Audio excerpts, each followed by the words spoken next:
Pisces, you've always sensed what others miss: the undercurrent beneath words, the tension behind silence, the stories people tell through energy rather than language.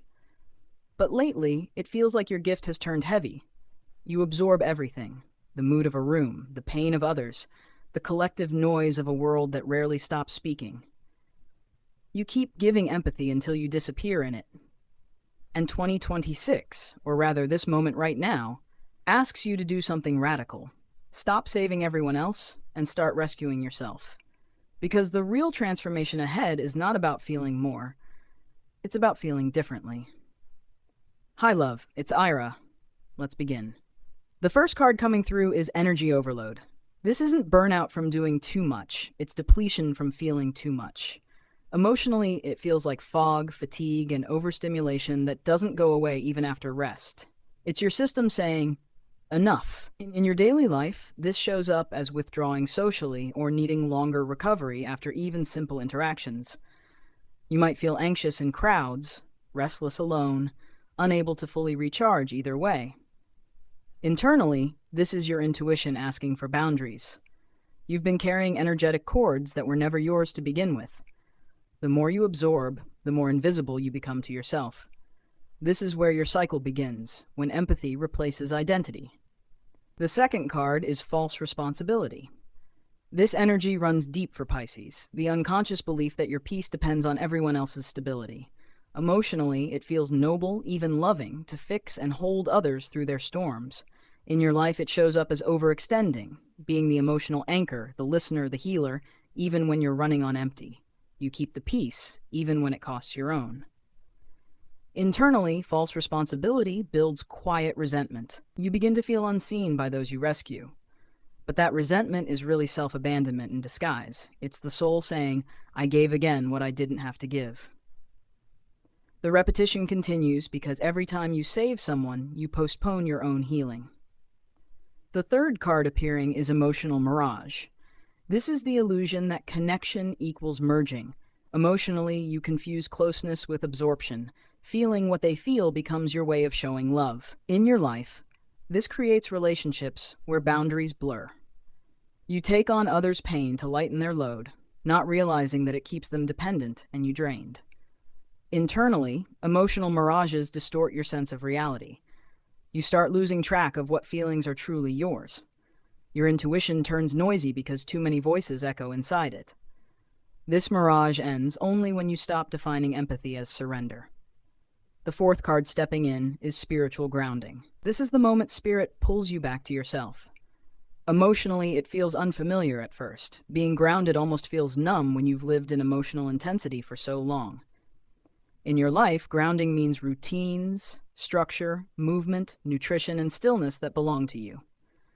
It's the moment you realize your spiritual gifts need a human container, not constant overflow. Internally, grounding reconnects you with your body. You stop floating between realities and start trusting your own pace, your own heartbeat, your own authority. This is the line between empathy and embodiment, and crossing it changes everything. Before we go deeper, Pisces, if you want your personal 2026 forecast that explores your emotional cycles, spiritual expansion, boundaries, and soul calling, that in-depth private session is available for $155, and you can book it anytime. The fifth card emerging is Energetic Sovereignty. This is where you reclaim your space. Emotionally, it feels empowering, but also strange, like silence after constant noise. In your life, sovereignty looks like saying no without apology. You begin to notice who respects your boundaries and who only loved you for your availability. Internally, sovereignty restores balance. Your intuition becomes cleaner, sharper, no longer distorted by others' frequencies. You begin receiving guidance that's actually yours, not borrowed from those around you. This is your turning point. You stop being an emotional sponge and become an energetic filter. The sixth card revealing itself is Creative Rebirth. Once your energy returns to you, inspiration floods in. Emotionally, this feels like remembering color after living in grayscale. In your life, creative rebirth manifests through art, writing, expression, or even new goals that carry your authentic signature. You're no longer channeling the collective's pain. You're creating from your personal truth. Internally, you feel alive again.